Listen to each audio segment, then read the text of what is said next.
आप लोग देख रहे हैं बाहो एक्सप्रेस और मैं हूं राहुल खत्री। पिछले 1-1.5 महीने की बात करें तो लगातार स्टूडेंट और तमाम छात्र संगठन जो हैं वो अपनी मांगों को लेकर कभी क्लस्टर यूनिवर्सिटी का दरवाज़ा खटखटा रहे हैं, कभी जम्मू यूनिवर्सिटी का, और प्रोटेस्ट जो हैं वो लगातार किए जा रहे हैं अपनी मांगों को लेकर। लेकिन अभी भी इनके हाथ कुछ लगी है तो वो एक मायूसी, या फिर आप ऐसा कह सकते हैं कि इनको दिलासा दिया गया है कि आपकी मांगें सुनी जाएंगी। हमारे साथ छात्र मौजूद हैं, इनसे जानते हैं।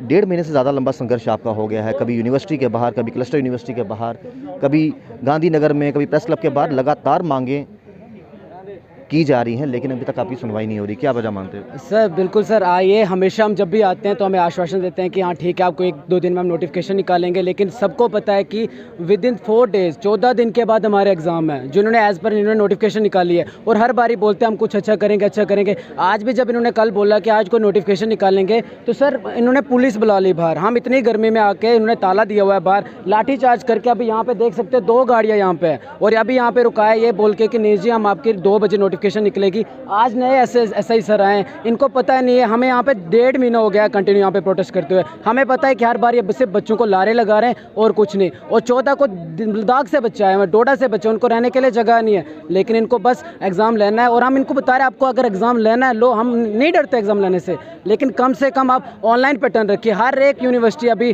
ऑनलाइन पैटर्न ले रही है। जैसे कि आपको पता होगा कि कल रात को भी 32 टीचर्स जो है जम्मू यूनिवर्सिटी से कोविड उनको पॉजिटिव माना गया। तो ये किस बात से बच्चों की गारंटी लेते हैं? अगर खुद टीचर्स को कोविड हो रहा है तो बच्चे को ये संक्रमण नहीं हो सकता है। आपको लगता है ऑफलाइन एग्जाम्स अगर लेते हैं तो किस तरह से मैनेज करेंगे तमाम चीज़ें? कैसे हॉल को सैनिटाइज करेंगे? एक सोशल डिस्टेंसिंग का पालन कैसे करेंगे तमाम स्टूडेंट्स के बीच में? कैसे हो पाएगा? सर ये तो मुझे नहीं लगता कि कभी भी पॉसिबल है, क्योंकि एक हॉल के अंदर आप सोशल डिस्टेंसिंग मेंटेन कर सकते हो, लेकिन जहाँ से बच्चा आ रहा है ना, और जब वो बच्चा कॉलेज में आता है ना, वो पहले अपने दोस्तों से मिलता है, 10 मिनट बात करता है, तो वहाँ पे मुझे नहीं लगता किसी तरीके से सोशल डिस्टेंसिंग मेंटेन होगी। जिस पेपर पे बच्चे ने एग्जाम देना है वो भी कितनों के हाथों से उस बच्चे के हाथ में आना, ये कोई वायरस नहीं है, ये हाथ टच से फैलता है। तो अगर वो भी पेपर बच्चों तक आना है तो मुझे नहीं लगता कि सोशल डिस्टेंसिंग मेंटेन होगी। हाँ, अगर ऑनलाइन एग्जाम लेंगे, जैसे आपको पता है कश्मीर में 2G तक, ये बहाना क्या बना रहे हैं भाई 2G नहीं चल रहा है, कश्मीर वाले बच्चे वहाँ पे 2G चल रहा है, उतना वो एग्जाम कंडक्ट करवा रहे हैं, लेकिन हमारे जम्मू में एग्जाम कंडक्ट नहीं होगा। तो कहीं ना कहीं जो मतभेद हैं वो देखने को मिलते हैं, और भेदभाव कहीं ना कहीं जम्मू और कश्मीर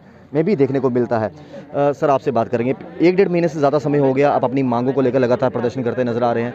आपको लगता है कि अगर ऑफलाइन एग्जाम होते भी हैं, कैसे मैनेज करेंगे सोशल डिस्टेंसिंग? क्योंकि कोविड-19 के चलते दिन प्रतिदिन लगातार केसेस जो है वो बढ़ते जा रहे हैं, कैसे मैनेज करेंगे सब चीज़ें? मैनेज क्या करेंगे, खुद पॉजिटिव है। ये आधे से ज़्यादा यूनिवर्सिटी का स्टाफ है जो पॉजिटिव आया। आज 35 आए हैं जम्मू यूनिवर्सिटी में, 2-4 दिन से ये बंद रहा है। यहाँ पे केस आए हैं कोरोना के और बच्चों को बुला रहे हैं। ये मैं सीधी आपको बात बताऊँ, ये बीच में ये चल क्या रहा है, ये एग्ज़ाम लेंगे, ये यहाँ बैठेंगे, ये ग्राउंड में नहीं जाएंगे। ग्राउंड में कौन जाएगा? जो कंट्रेक्चुअल बेस पे टीचर लगे होते हैं, वो चिल्ला रहे, हमें बोल रहे यार करो कुछ, खुद ये बैठ जाएंगे, हमें मरवा देंगे। खुद तो नहीं जाएंगे, या कंट्रोलर साहब जाएंगे?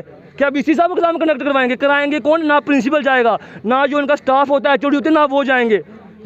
सीटें कौन बांटेगा? जो कंट्रेक्चुअल बेस में है, जिनकी कभी तनख्वाह आती है कभी नहीं आती, वो आगे ही बेचारे मरे हुए हैं, उनको ये आगे करे। हमारी साफ तौर पे मांग है 20% सिलेबस ऑनलाइन एग्ज़ाम 2 महीने से चल रही है, चलती रहेगी। ना ये नए है ना हम नए हैं, पेपर नहीं होने देंगे हम। ये हमारा साफ तौर पे चेतावनी समझे, जो समझे ऑनलाइन एग्ज़ाम ही कंडक्ट होंगे जम्मू में। साफ तौर पर इन्होंने कहा कि ऑनलाइन एग्जाम कंडक्ट होंगे। आपसे बात करेंगे, जो फार फ्लंग्स एरिया से लोग आएंगे उनको यहाँ पर रखना कैसे पॉसिबल होगा? क्या तमाम हॉस्टल फैसिलिटीज़, आने जाने का कैसा रहेगा, और कैसे अगर एक हॉल में एग्ज़ाम दिए जा रहे हैं सोशल डिस्टेंसिंग कैसे मेंटेन होगी? और जिस तरीके से एग्ज़ाम देके ख़त्म होकर बाहर आएंगे स्टूडेंट, तो फिर कैसे वो 2 गज की दूरी सामने आएगी? देखिए, सबसे बड़ी बात है, इतना हम सब जानते हैं कि जब छात्र एक दूसरे से मिलते हैं तो उनके मिलने का तरीका क्या होता है। वो सीधा गले मिल के मिलते हैं, वो ये नहीं देखते कि कोरोना है या नहीं है।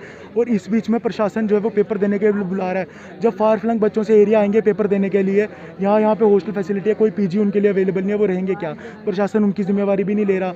और देखा जाए तो ये कहते हैं कि हम फेज़ 2 में पेपर ले लेंगे, ठीक है, वहाँ पे तब हालात थोड़े ठीक होंगे, आप तब दे देना, आपने अभी नहीं देने। तो मुझे एक चीज़ बताइए, हार्वर्ड यूनिवर्सिटी विश्व की सबसे मानी यूनिवर्सिटी है, वहाँ के रिसर्च स्कॉलर्स और वहाँ के रिसर्चर्स ने एक चीज़ साफ साफ कह दी है कि ये जो कोरोना है ये 2022 तक ठीक नहीं हो सकता, ऐसा कोई इसकी वैक्सीनेशन अभी तक तैयार नहीं हुई है। और इस बीच में आप कह रहे हो कि अक्टूबर में आप लोग एग्ज़ाम फिर से ले लोगे, दूसरे फेज़ में कंडक्ट करवा लोगे।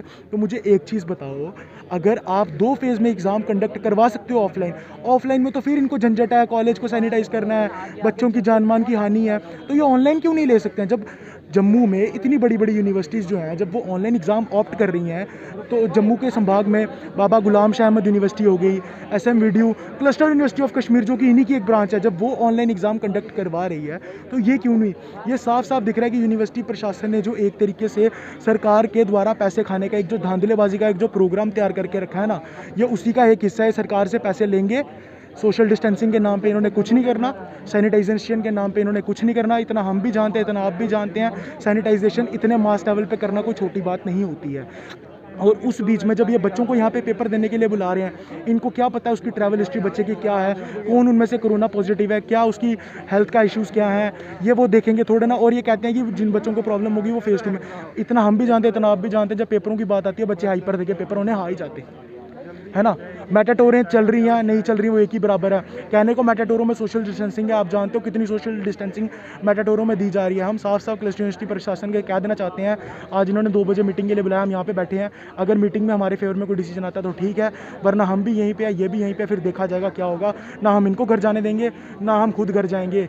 सबसे बड़ी बात है, मीडिया के माध्यम से ये बात गवर्नर साहब तक पहुँचा देना चाहते हैं कि वह इस मुद्दे में खुद इंटरवीन करें और जितना जल्दी हो सके बच्चों के साथ जो एक प्रॉपर जो न्याय एक बच्चों को मिलना चाहिए उसमें देखा जाए, क्योंकि बच्चे देश का भविष्य है, बच्चे जम्मू का भविष्य हैं, और भविष्य के साथ खिलवाड़ जो है वो हम लोग नहीं सहेंगे। धन्यवाद। तो इन्होंने ये कहा कि 2 बजे तक हम इंतज़ार करेंगे, अगर इनके फेवर में अगर फैसला आता है, और फिर तो कहीं ना कहीं हम मान के चलेंगे कि हमारा इतने देश का जो संघर्ष है उसमें कुछ बेनिफिट भी हो। अगर हमारे हक में फ़ैसला नहीं आता है तो हम इसी तरीके से जो है प्रदर्शन करते हुए नज़र आएंगे। और इनका मानना ये है कि ऑनलाइन एग्ज़ाम्स क्यों नहीं लिए जाते, ऑफलाइन एग्ज़ाम्स अगर लिए जाते हैं तो बहुत मुश्किल हो जाएगा मैनेज करना चीज़ें। चाहे तमाम गाइडलाइंस और SOPs को ध्यान रखते हुए भी एग्ज़ाम देने कोई बच्चा आएगा, फिर भी कहीं ना कहीं सोशल डिस्टेंसिंग का उल्लंघन ज़रूर होगा। चाहे यहाँ पर थर्मल स्क्रीनिंग करनी पड़े, चाहे यहाँ पर सैनिटाइज़र, ग्लव्स, मास्क का इस्तेमाल करना पड़े, लेकिन उसके बावजूद भी कहीं ना कहीं ऑफलाइन एग्ज़ाम कंडक्ट करने में सभी बच्चों की जान को खतरा हो सकता है। जुड़े वॉइसेस के साथ राहुल खत्री,